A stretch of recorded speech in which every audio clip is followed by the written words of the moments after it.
The room froze as Senator Tim Scott's words cut through the air like a sharpened blade. "Your record is a disaster," he declared, his voice echoing off the walls, reverberating through every corner of the chamber. Cameras clicked frantically, capturing every inflection, every twitch, as the audience collectively held its breath. The air was thick with tension, the kind that makes your pulse quicken and your eyes widen in disbelief. Social media lit up instantly, phones raised, recording every moment, viewers commenting in real time. Hashtags began trending before the sentence even ended. Gasps and murmurs rippled through the crowd. Some shook their heads in outrage.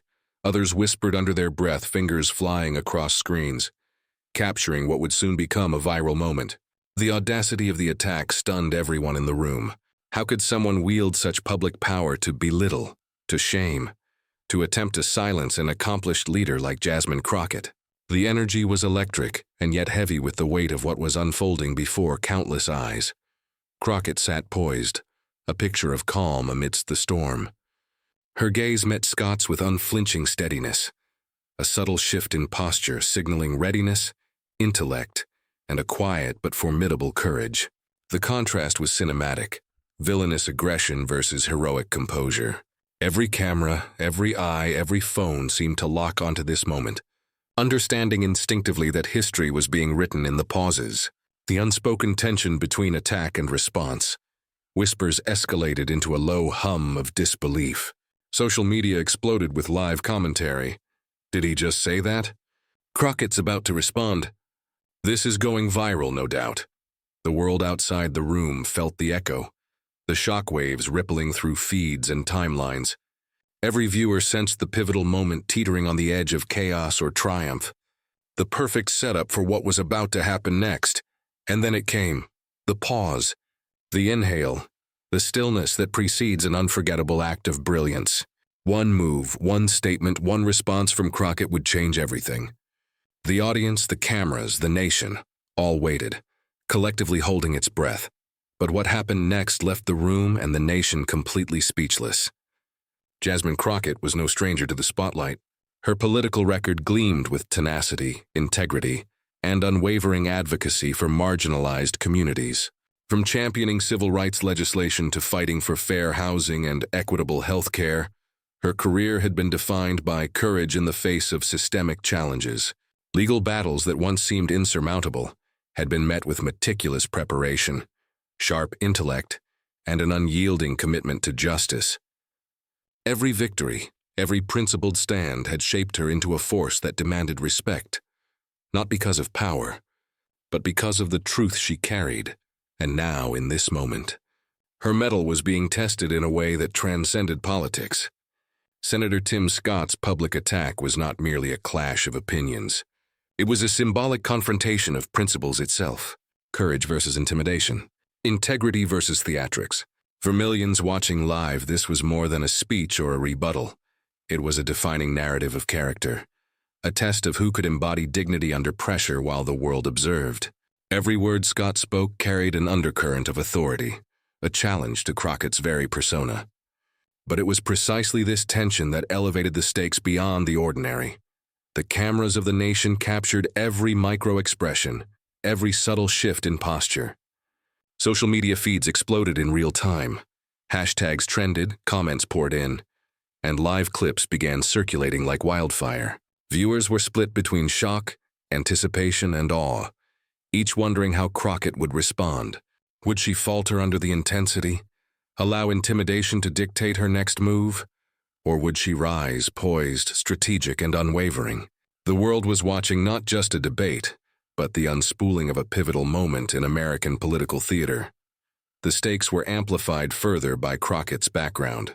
She was a symbol for countless individuals who had been dismissed, underestimated, or silenced. Her actions here would resonate far beyond the room, echoing through communities that valued courage, authenticity, and resilience. One carefully chosen statement could redefine the narrative.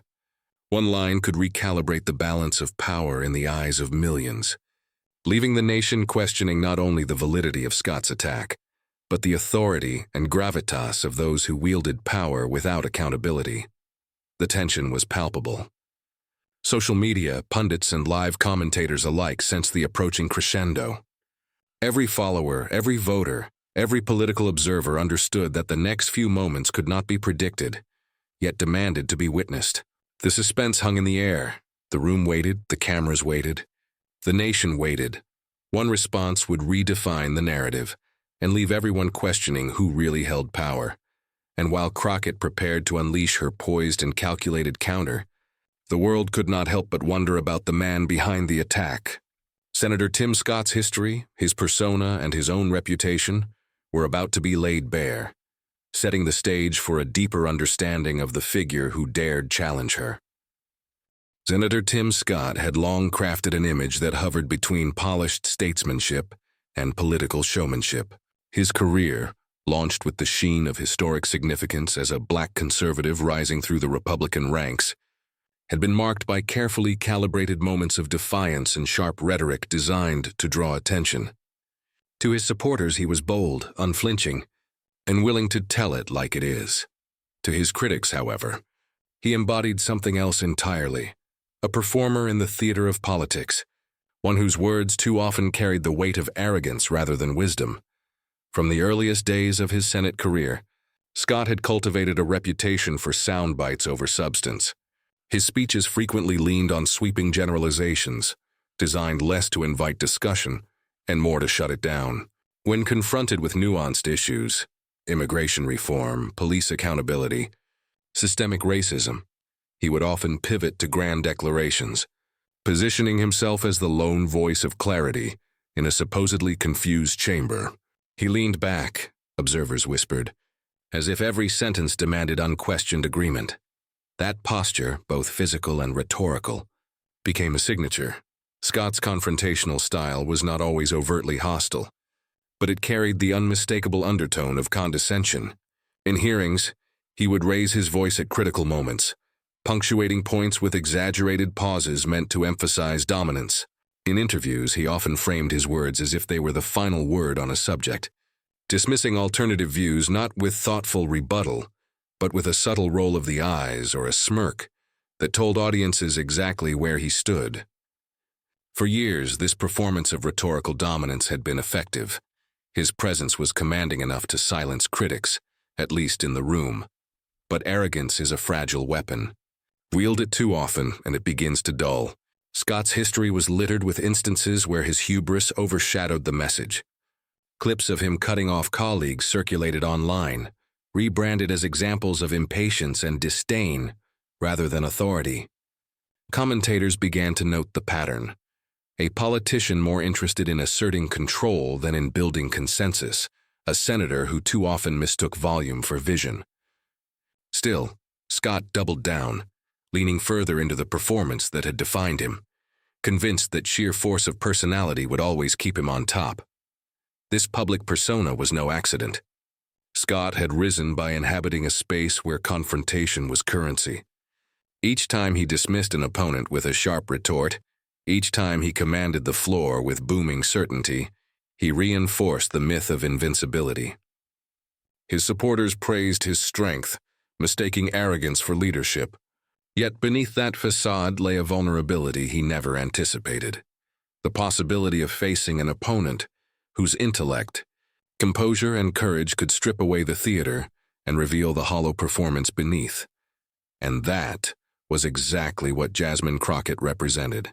Unlike others who had flinched beneath Scott's overbearing style, Crockett had built her career on withstanding and dismantling arrogance. Her legal background gave her a precision Scott could not match. Her advocacy gave her authenticity he could not replicate. Where he leaned on bravado, she relied on principle. Where he postured for dominance, she prepared for substance. Still, in the moments leading up to their clash, Scott exuded the confidence of a man who believed he had already won. He sat back in his chair, posture relaxed but calculating, voice steady but loaded with barbs. Each word he launched at Crockett was delivered with the assurance of someone who had silenced critics countless times before. He believed this would be no different. The room, the cameras, the social media echo chamber. He assumed all of it would bend to his familiar pattern of control, but hubris carries with it the seeds of downfall. And Scott, in his insistence on domination, could not see that the ground beneath him was shifting. Crockett was not there to play into his theater. She was there to challenge it, to expose it, to remind the room and the nation that courage and dignity would always outlast arrogance. The stage had been set. The antagonist had played his part. His backstory, his habits, his unyielding reliance on rhetorical dominance had led him here, to this moment of confrontation. But across from him sat a woman whose preparation, poise, and strategic brilliance would soon upend the script he thought he had written. The audience waited, breathless. The nation leaned closer, because everyone knew the response was coming. And when it did, it would not just meet his arrogance head-on. It would dismantle it. Jasmine Crockett's story did not begin under the bright lights of Washington, nor in the spotlight of viral clips or televised hearings. It began in neighborhoods where justice was often more theory than reality, where families struggled to make their voices heard, and where a young woman learned quickly that if you wanted change, you had to fight for it. That fight for Crockett became both vocation and calling. Her rise through the ranks of law and politics was marked not by privilege or shortcuts, but by grit, perseverance, and a stubborn belief in fairness. Early in her legal career, Crockett took on cases few others would touch, clients who were poor, marginalized, or dismissed as unwinnable. She knew the odds, but she also knew the stakes. For her, every case was a chance to restore dignity to someone the system had overlooked. She often walked into courtrooms where her opponents underestimated her, mistaking her youth, her gender, or her background as signs of weakness. Time and again, she proved them wrong. There were long nights of preparation, moments when exhaustion threatened to break her resolve. She recalled one case in particular, a single mother facing eviction after a landlord exploited loopholes to hike rent beyond reach. Crockett worked pro bono, pouring hours into the defense, not for fame or recognition, but because she saw in that woman's struggle the broader story of injustice so many lived. When the judge ruled in favor of her client, the mother wept openly in the courtroom. Crockett never forgot that moment. It was a reminder that law was not about abstract arguments. It was about lives. Her advocacy extended beyond the courtroom. In her community, she organized legal aid clinics, teaching people their rights and empowering them with knowledge that too often remained locked behind legal jargon. She became known not just as an attorney, but as an ally, someone who listened, who showed up, who refused to disappear when the cameras were gone. Colleagues admired her relentless work ethic, but constituents admired something deeper, her empathy. She didn't simply fight cases. She fought for people. The sacrifices were real. Crockett often put her own comfort aside, choosing the grueling path of public service over more lucrative opportunities in private law. Friends watched her skip vacations, forego luxuries, and endure relentless criticism from opponents who tried to paint her passion as aggression. But she never wavered. Her belief in justice was not situational. It was absolute. And that integrity became her compass as she transitioned from law into politics. When she stepped onto the political stage, Crockett carried with her the same determination that had defined her legal career. Her speeches were not rehearsed performances, but extensions of her lived experience and her community's struggles. She spoke with clarity, with conviction, and with a rare blend of intellect and authenticity. Voters noticed. So did adversaries. Her rise was not meteoric, but it was steady, grounded in the respect she earned rather than the theatrics she performed. Milestones followed. She championed legislation to expand legal protections for marginalized communities, fought for criminal justice reform, and became a visible advocate for immigrant families caught in the machinery of bureaucracy. Each victory was hard-won, but each built her reputation as a leader whose strength lay not in bluster, but in principle. She knew the power of words, but she also knew the greater power of listening. And when she spoke, it was never to intimidate. It was to illuminate. Her composure became legendary in circles that valued drama over dialogue. Opponents tried to rattle her, raising their voices, interrupting, dismissing her points. But Crockett never flinched. She would pause, gather herself, and respond with surgical precision, dismantling arguments not with anger but with facts. It was this quality, calm under fire, that set her apart. In an era where shouting matches often dominated headlines, Crockett embodied a quieter, sharper kind of strength. Behind that composure, however, was courage forged in years of uphill battles. She had faced sexism, racism, and condescension, sometimes subtle, sometimes blatant. In one early campaign, a rival scoffed at the idea of a rookie woman of color running for office, dismissing her candidacy as symbolic. Crockett smiled, knocked on more doors, held more town halls, and won. It was never about proving critics wrong. It was about proving communities right, that they deserved representation rooted in dignity and respect. Her story resonated with young people, with women, with immigrants, with anyone who had ever been told they were not enough. She became a symbol of what was possible when integrity refused to bow to intimidation. And yet Crockett never sought to make herself the story. She framed every achievement as collective, every win as belonging to the people she served. As the cameras turned toward her in Washington, Crockett carried this legacy with her. She was not naive about the stage she stood on. She knew that confrontations in the halls of power were often less about truth and more about theater. But she also knew how to disarm theater with patience, precision, and unshakable principle. Her opponents often mistook her calm for passivity, only to learn that beneath her measured tone lay the sharpness of a blade honed through years of practice. And so, when Senator Tim Scott unleashed his public attack, Crockett did not see merely an insult. She saw the same old theater of arrogance, replayed on a bigger stage. She saw an opportunity to remind the room, and the nation, that real strength is not measured in decibels but in dignity. She did not rush to respond. She allowed his words to hang in the air, let the audience absorb their weight, and then prepared to turn the moment into something far greater than a clash of egos. Because, for Jasmine Crockett, this was never about scoring points. It was about showing what courage and integrity look like when tested. It was about rising above intimidation, about standing firm in principle, even as the cameras rolled and the nation watched. And as she readied herself to speak, the atmosphere in the room shifted. Those who knew her could feel it. The calm before the storm, the silence before a decisive strike. The stage was set. The antagonist had drawn his line. And now the protagonist, grounded in a lifetime of struggle, sacrifice, and service, was about to show the world exactly why she could not and would not be silenced. The chamber was no longer just a room, it was an arena. The air buzzed with a tension that seemed to press against the walls. Every camera lens trained on the two figures at the center of it all. Senator Tim Scott leaned forward, his voice sharp and relentless, pressing his attack with the precision of someone used to dominating the floor. "You stand here," he said, gesturing with an almost theatrical wave, "pretending to represent integrity and truth, but your record shows nothing but partisanship and reckless rhetoric." His words hit the air like darts, designed not to illuminate, but to wound. He raised his voice, cutting across Crockett's attempts to respond, as though volume itself could substitute for substance. The audience shifted uneasily.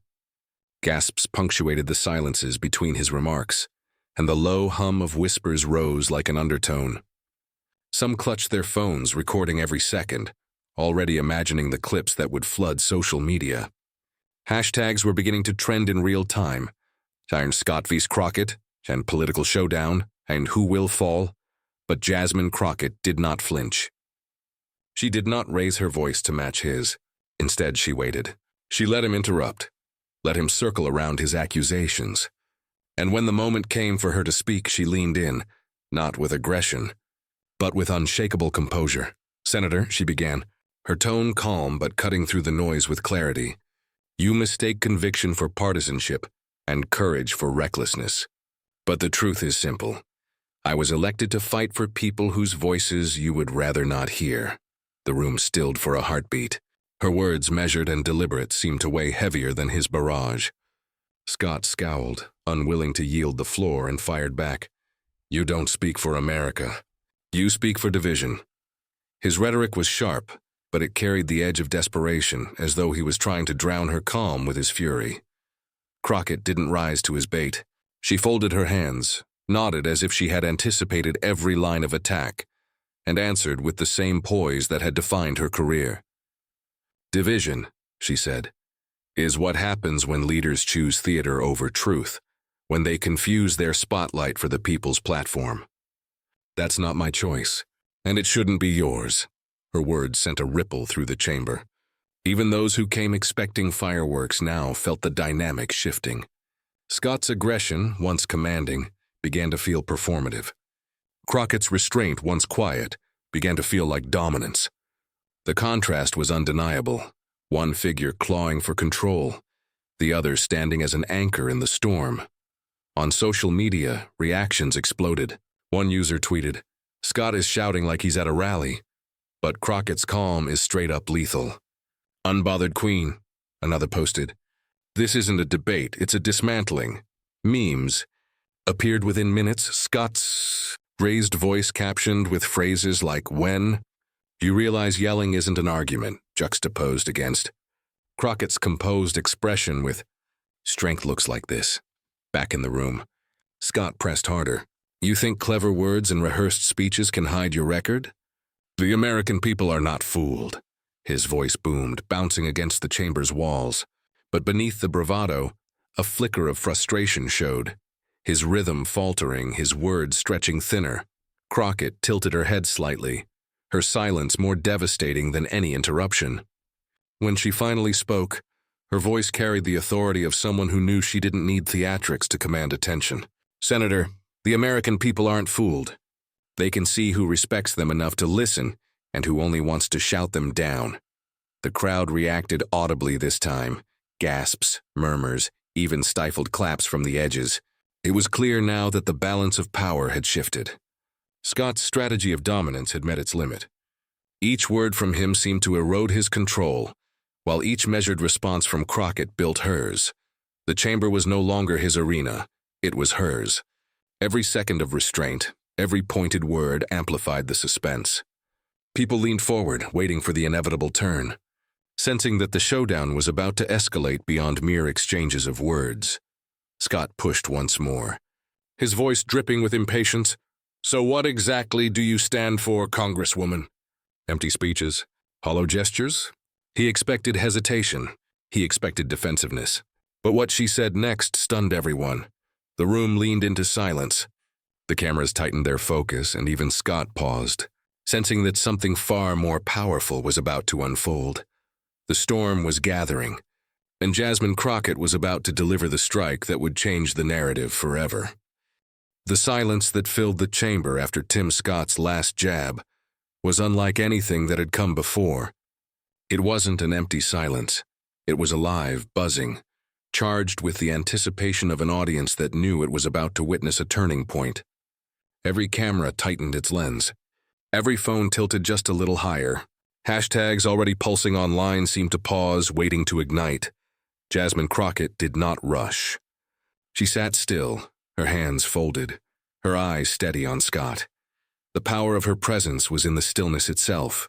She let the silence breathe, let the impatience build in him, and only when the tension was unbearable did she begin to speak.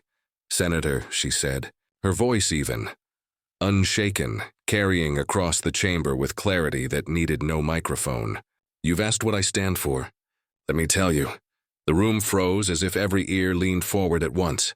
Crockett paused again, her gaze sweeping across the space, drawing not just Scott but the entire audience into her orbit. "I stand," she continued, "for the families who work 2 jobs and still struggle to pay their bills, while this chamber argues over political theater. I stand for the students who deserve classrooms that inspire, not politicians who sneer. I stand for the single mothers who wonder how their children will grow up safe when leaders prefer sound bites to solutions. That is what I stand for." Gasps rippled through the room. Phones lit up as people scrambled to record, fingers flying across screens to tweet, clip, and share. Online hashtags began to spike. A Crockett clapped back. "Mic drop moment, ere she stands." Scott shifted in his chair, the smirk he had worn just minutes earlier flickering into something else. Discomfort, maybe even unease. He leaned back, arms crossed, as if trying to mask the cracks forming in his composure. But the cameras caught it. The audience saw it. The narrative had begun to turn.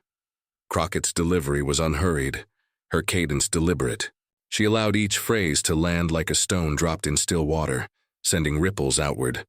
And as for division, she said, her eyes cutting back to Scott, division doesn't come from those who demand justice. It comes from those who dismiss it. Division doesn't come from speaking hard truths. It comes from silencing them. The chamber erupted in murmurs, some audible gasps, and then, though the rules of decorum demanded restraint, a smattering of applause broke through. The presiding officer rapped the gavel for order, but the sound only added to the drama. On Twitter, one user posted a slowed-down clip of Crockett saying, "Division doesn't come from those who demand justice. It comes from those who dismiss it," overlaid with the caption, "Carved into stone. Crockett 2025. Another meme paired Scott's clenched jaw with Crockett's poised calm.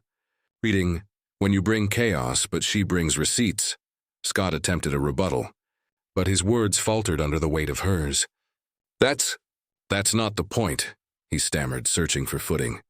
"You can't," but she cut through his interruption with composure, not volume. "The point, Senator, is that leadership isn't measured by who can shout the loudest, but by who can listen the hardest. Leadership isn't about grandstanding on television. It's about showing up when the cameras are off." That landed like a thunderclap. The crowd collectively inhaled, and the chamber's energy shifted entirely. Crockett had seized the moment, not by matching Scott's aggression, but by elevating the discourse to something higher, something undeniable. Her subtle gestures carried as much force as her words. A raised eyebrow here, a deliberate pause there, each one magnified by the anticipation in the room. When she leaned slightly forward to deliver her next line, it felt as though she was speaking directly into the soul of the nation. "You asked who I stand for," she said again, her voice softening yet somehow amplifying. "I stand for dignity. I stand for courage. I stand for a future where children of every background can look up and see leaders who respect them enough to lead with integrity." The audience rose, not physically, not yet, but in spirit. In that moment, every person who had felt dismissed, underestimated, or silenced heard themselves reflected in her words. Crockett wasn't just defending herself. She was reframing the attack into a universal declaration of values. Scott's posture betrayed him. He sat rigid, jaw clenched. His earlier bravado evaporated. He had wanted to rattle her, to dominate the narrative. Instead, he had handed her the spotlight, and she wielded it like a sword. Online, the reaction was volcanic. TikTok clip of Crockett's line about leadership not being about who shouts loudest gained 1 million views within an hour, stitched with captions like, "This is how you end a man's career in one sentence." On Instagram, Reels looped her calm stare juxtaposed with Scott's agitation, accompanied by trending audio labeled "silent but savage." Even mainstream commentators couldn't resist. A political analyst tweeted, "This wasn't just a clapback.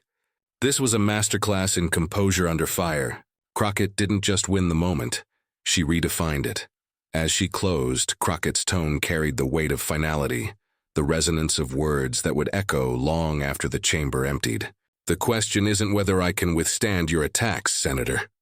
The question is whether this country can withstand leaders who mistake arrogance for strength.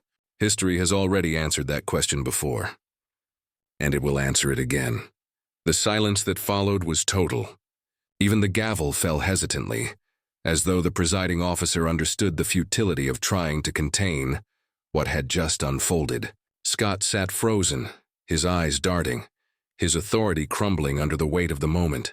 The chamber had witnessed a mic drop, one that didn't need theatrics, didn't need volume. Just truth, delivered with precision. And outside those walls, the ripple was immediate. News outlets scrambled to cut the clip for prime time. Social media trended with memes, hashtags, and praise. Ordinary viewers commented in unison, "I felt that." She spoke for all of us. Crockett had done more than defend herself. She had shifted the balance, reframed the confrontation, and left Scott and the nation grappling with the undeniable power of dignity over arrogance, and the world would not stop talking about her response. The moment Jasmine Crockett's words landed, they didn't just echo within the chamber walls, they exploded across the nation. Within minutes, Clips of her poised dismantling of Senator Tim Scott's attack were flooding social media. On Twitter, the hashtag #CrockettMicDrop surged to the #1 trending topic in the country, followed closely by "On Your She Stands" and "Speechless Senator." TikTok creators wasted no time turning the moment into viral content. Edits set her sharpest lines to dramatic background music, slowed down to emphasize her calm stare, followed by Scott's visible unease. One video stitched her line, "Leadership isn't about who shouts the loudest, but who listens the hardest," with clips of everyday Americans, teachers, nurses, students nodding and repeating her words. Became a rallying cry, a mantra that spread far beyond the original hearing room. On Instagram, reels of the confrontation garnered millions of views overnight. Memes paired Scott's stiff posture with captions like, "When you realize you picked the wrong opponent," and "Speechless in real time." Another widely shared image showed Crockett standing tall, eyes unwavering, with the caption, "Strength doesn't shout, it stands." Influencers across political and cultural spheres joined the chorus. Prominent progressive podcast host tweeted, "Crockett just gave a masterclass in composure. This wasn't just a debate, it was a demolition." Celebrities weighed in too, with actors, musicians, and athletes reposting her quotes to their millions of followers. Even late-night comedians couldn't resist, joking that Scott's silence was louder than anything he said all night. Politicians, unsurprisingly, split along partisan lines. Progressive leaders applauded Crockett's courage, framing her words as a turning point in how women of color confront systemic condescension in politics. One congresswoman tweeted, "Jasmine Crockett showed us what dignity looks like in the face of arrogance. Proud doesn't even begin to cover it." Conservative voices, meanwhile, scrambled to reframe the narrative. Some accused her of grandstanding.